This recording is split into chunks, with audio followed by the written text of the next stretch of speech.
Hi guys, and welcome to another video where today we're going to be predicting the scores and results of week 34 of this season's Premier League.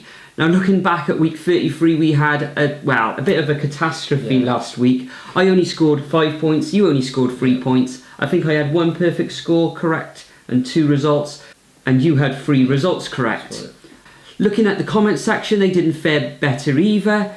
Top scorer for this week with 6 points was George Smith.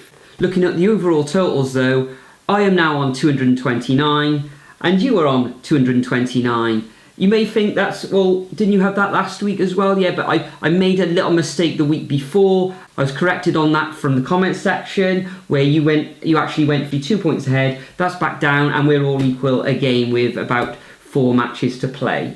So let's get on with predicting week 34.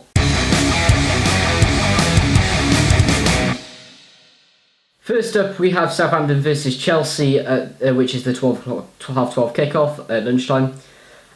Chelsea, Conte is definitely going at the end of the season. We know that. Their form is unstable as anything. Southampton, they're doomed. They're going to be the last team who are going to go down this season. Their form has just been abysmal. So both teams with you don't really know how they're going to play on the day. Mark Hughes he's just a fish out of water there, like Mauricio Pellegrino was before Mark Hughes took over the side. I think Chelsea are going to be on a good day, and I think they're going to win 2-0. Well, I disagree with that because last week I actually watched the Southampton-Arsenal match, or the Arsenal-Southampton match rather, and Southampton put up a really good fight and they were really unlucky to get away with that narrow defeat of 3-2 against Arsenal.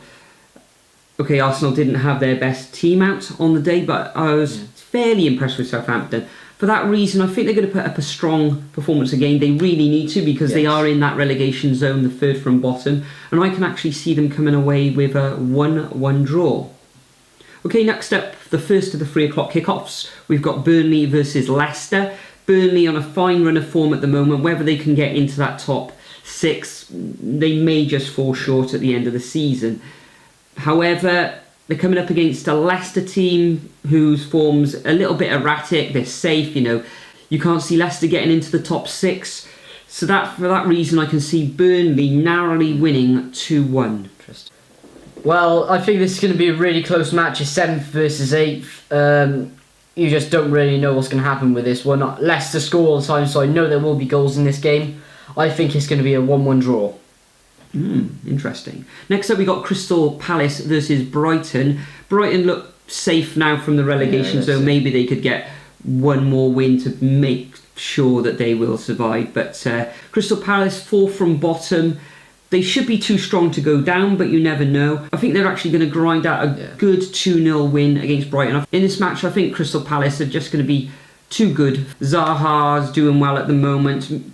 Mihailovic in the middle, scoring goals with his free kicks and penalties, and I think it's going to be a 2-0 victory to the Eagles. Well, I disagree because Crystal Palace and Brighton both on the same run of hit and miss form.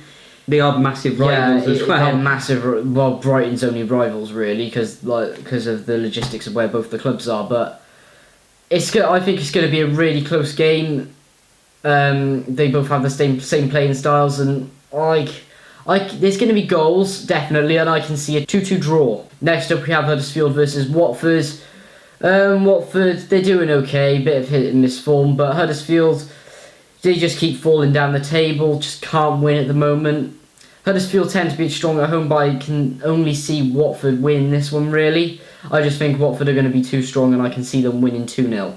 Yeah, I agree. I think the Hornets are going to grind out a victory away to Huddersfield. Huddersfield at the moment in free fall. I did tip them at the beginning of the season to go down. They won't go down now. I don't know. Think so. They may well do. They're hovering precariously above the drop zone. Yeah, Southampton are on 28 points and Huddersfield are on 32. A victory for Huddersfield, I think, should see them safe, but I can't see them beating Watford this weekend. I can see Watford winning 2-1, however. Interesting.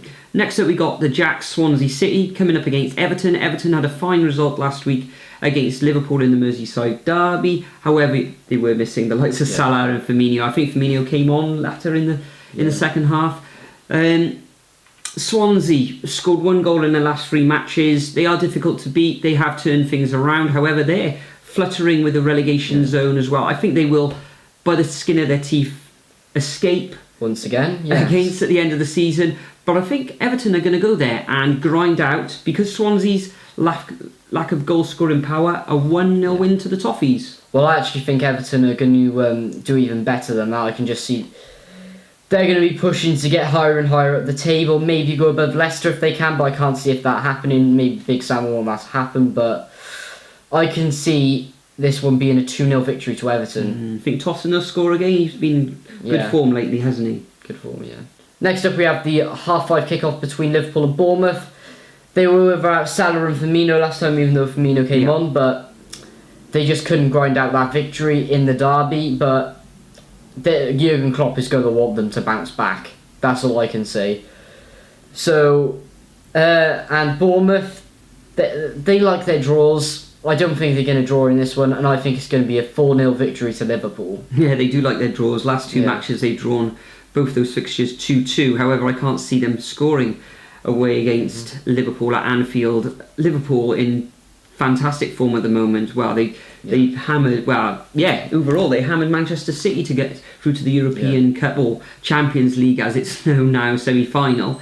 A massive win that was on Tuesday evening, coming back from 1-0 down to gain, I think it was 5-1 overall. Yeah. And for that reason, and for Salah coming back into the team as well, I can see Liverpool easily winning this one 3-0. Interesting. Okay, next up we've got a 7:45 kickoff on a Saturday evening, which I am totally against. I don't know why. I know why. It's down to the TV money and everything, revenue, Sky TV and all that probably backers abroad. But this one, 7:45, is the Spurs versus Manchester City match. It is a big game, and it will draw a massive TV audience. Manchester City coming off the back of 2 disappointing results against Liverpool and the loss last week when they were 2-0 up against the Red Devils, of course, finally losing 3-2. In this match, I think going away to Spurs are in good form. I think they've won at least their last... They've won their last 6 games, yeah. Yeah, they have won their last 6 games. I don't think they'll win this one. I think Manchester City need to... they haven't got the Champions League anymore. I think they've got these matches. They've won the league. The players may be on the beach, maybe not, but I think Pep will want to finish the season with a good run, and I can see this one ending up in a 2-2 draw. Well, I can't actually see Man City winning this game, really, because Tottenham have just been in phenomenal form recently. Harry Kane's coming back into the side, which is just going to boost their strength. Yeah, he kind of stole that goal, didn't he, last week? It's going to be a very close match, but it's going to be 2-1 to Tottenham. Next up, we've got Newcastle against Arsenal at 12:30 on Sunday lunchtime. Newcastle in a good run of form at the moment. Arsenal good at home, bit iffy away. I think the Magpies, because they're fine form, I can see them actually turning Arsenal over in this one, and I can see them coming away with a narrow 2-1 victory. Yeah, I can see this happening as well, Newcastle winning, really, because they're in a fine run of form that they're going to want to boost go as high up in the table as possible. Well, Arsenal, really, you just don't know if they're going to turn up on the day. They seem to be massive run of they have won their last 3 games, but prior to that they did lose 3 on the trot as well, so they're in up and down form at the moment. Some Arsenal fans are confused about their selection issues, and some of them are going to be really tired. They're playing tomorrow night in Moscow in Russia, so that might take it out of the players a bit. They're going to want to rest some players as well. It's going to be a close game, but I think Newcastle will steal it right at the last minute, and I think it's going to be 1-0. Okay, the penultimate match of the weekend sees Manchester United come up against West Bromwich Albion. I can only see one winner in this one. 3-0. Manchester United. They can't score that many. Yeah. 3-0, I think, Manchester United in this one. Easy win. No, there are simply not enough goals. Mourinho is not going to park the bus for this game. He's going to push as much attack as possible. West Brom do not have a defence. For that reason, it might be 5. It's going to be 5-0. It might be more, but I'm going to say 5-0. Well, Johnny Evans plays in middle defence, former Man United player, of course. So. Well, he's not playing as well as he should be. So. Well, they're rock bottom of the table at the moment, aren't they? Lastly, on Monday Night Football, we have West Ham versus Stoke. West Ham, you don't know how well they're going to play. Looks like David Moyes possibly going to go at the end of the season. maybe. I think he is. He's probably going to go at the end of the season. Stoke, they're finished as well, really. Lambert, he's not able to save them. They've lost their last 4 matches. And David Moyes is probably going to want their side to win this one, and it's at home, so I think it's going to be a 1-0 narrow victory. Yeah, West Ham versus Stoke. West Ham had that good draw against Chelsea away last week, and a victory, I think it was against Stoke the week before, and I can actually see them continuing that fine form. They are at home as well. We'll see what the crowd is like, and the shenanigans that have been going off the field, but they're coming together a little bit now more, the Hammers, and I can see them winning this one. Stoke fighting for their lives, 2-1 to West Ham. Okay. So that concludes our predictions for week 34 of this Premier League. One little footnote I have to say is West Bromwich Albion. Now they put in a proposal last week, I think it was, for safe standing. It might be before that, and the Sports Minister Tracy Crouch and the rest of Parliament have actually rejected that proposal for the rail seats at the Hawthorns, which I think is disappointing, rather. I think she's mentioned that it's allowed minority of fans who want safe standing to appear in the Premier League. I totally disagree with that. I think fans up and down the country are crying out for it. Yeah, the atmosphere a very small percentage of people who don't want it, which is annoying. I can understand people wanting to sit, and that's fine, but there are areas of the ground. You just move there. Yeah, I think there was 3,500 seats proposed, or standing places proposed, which would be fine. They've had it up in Celtic in Scotland for the last 2 years, and it's been brilliant, I believe. Yeah, it looks awesome. And of course, across Europe, the likes in Germany particularly, it's worked very well. So I think West Brom, correct me if I'm wrong, West Brom fans watching this video, that West Brom are appealing the decision, and I hope they will get what they need at West Brom, and I'd like to see safe standing at the Hawthorns, and then maybe throughout the Premier League, because the likes of Jose Mourinho at Manchester United complaining about the fans not getting behind the team, or there's not enough atmosphere. Well, bringing in safe standing, as long as it's safe, then I'm fine with it. I don't want to go back to the terrace system, because there has been those issues in the past which we won't go out into.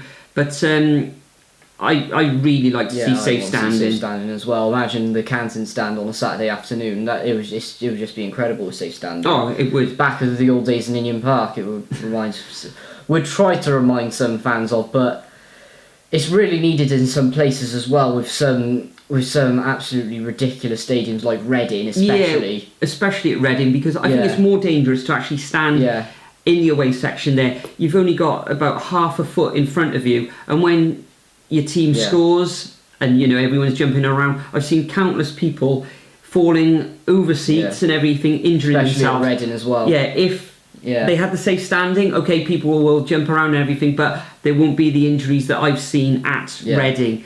And for that reason, I'm well behind safe standing at this time. Yeah, so I think it's going to work in some grounds that have a single stand, such as the Canton stand in Cardiff, the Cop in Liverpool, and especially the Holt End in Aston Villa. Oh, they do it there. 14,000 safe standing seats there would just be incredible. But other stadiums, I just don't see how it's going to work in. So some of these bowl ones, such as Arsenal, I just can't see how that's going to work. It would improve their atmosphere, though. It would improve it a lot. I don't know where they put it. Same with West Ham as well, because it's an Olympic stadium.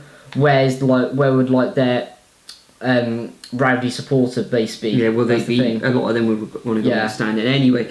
I think we could probably produce a whole video on this. Maybe we will. So best of luck to West Brom in that. If you want to see a full debate about safe standing on the channel, please drop a comment. Yeah, absolutely. Drop a comment, or maybe even on your channel you may do a video on that. Your channel again is NWM, link in the description below. Okay, brilliant.